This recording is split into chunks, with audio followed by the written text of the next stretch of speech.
How'd you grade the offensive line performance on Saturday? You know what, ran the ball really well. Yeah.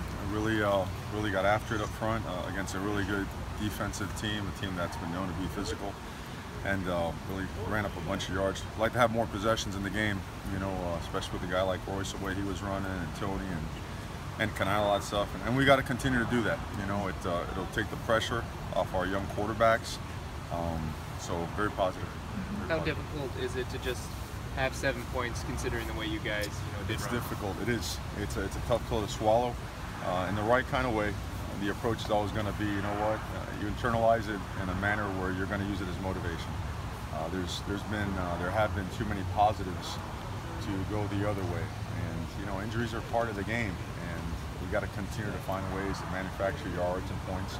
It's been difficult for 2 weeks, that's the obvious, but the attitude has been great. There are answers out there that we're working on, and heck, you'd love to be completely healthy, but that's not the case, and it's not going to happen, and that's okay. You know, we're pressing on. The guys have done a good job, you know, with their approach. Expect to have a good practice today and keep moving forward. From a coaching standpoint, do you approach things differently when you have a younger guy back there? Well, I think in some cases you do. You got to recognize what his talents are, what he feels comfortable with, but at the same time not too comfortable. If they're too comfortable and too simple, and they'll play it easily, and the results aren't going to be what you want. So there's a line there somewhere, and we're going to push to find that line and try to put us in the best position. And you have to. I mean, I know it's a little bit cliche-ish, but you've got to find ways where that quarterback feels comfortable, where the protections are solid, where the running game can help him out, take some pressure off of him, and put it all together so you keep moving the chains. I feel like Jacob and Brady performed in that second half when they had to come in. They did a good job. They were thrown in there, but they have been ready. You know, we talked about guys that were ready to play. That's two of the 7, 8 guys that were ready to play. They did a really good job, and we're counting on them to be there, whether the other guys are ready to go or not. What's it been like with Brady this year? I mean, a guy who's got a lot of experience last year and was kind of waiting for his opportunity. What's his attitude and kind of practice attitude? Been good. Been good. I think in football you got to be a realist, right? Our left tackle is a guy that's probably up for an Outland Trophy. He's an Outland Trophy candidate. He's one of the best players at that position. Our right tackle has done a tremendous job. Looking for big things from him as well. And in football, sometimes you have to wait a turn, even though he got to play that much last year. It was due to injury. Brady's been a team player. He's worked hard. He got his opportunity on Saturday, and he made the most of it. Did a good job, and expect him to keep getting better. Do you anticipate having Tyrell and Jake this week? Do you know? Don't know yet. They're day to day. They seem to look pretty good. So, always hopeful, right? Anybody. You guys are healthy. Anyone that can help out, jump on it. We're gonna go. What's been your impressions of UCLA's front on defense? Athletic.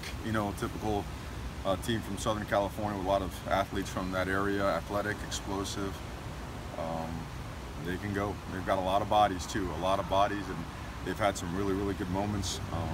So we expect, they're a lot like what you see in the Pac-12, the better defenses. Guys that can move around, make plays, can run you down, run sideline to sideline. So good football team. Are there things you feel like more than you're already doing that you can employ to get Braxton more comfortable? You're a unit.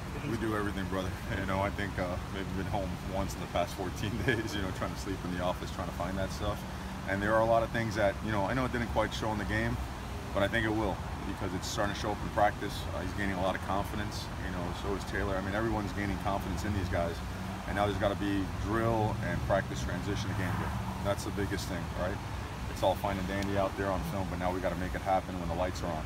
So that's always the most important and biggest challenge, but it's got to happen. He's a guy who seemed like he took off and ran quite a bit. What does that do for your offensive line when a guy bolts out of the pocket pretty quickly? It helps sometimes. You look at the way we've run the ball. We're not traditional we are more traditional in the sense that nowadays you see a lot of teams that have big rushing numbers. Quarterbacks will have 150, 160 yards. We don't. Our running backs are the ones that pound the ball. So we're a little bit different in that sense. When he does run, it does take a little bit of the pressure off and does make defenses a little bit more leery of just kind of selling out and ignoring gap control responsibilities. So all that stuff, anybody that can move the ball and move those chains is always going to be helpful, no doubt.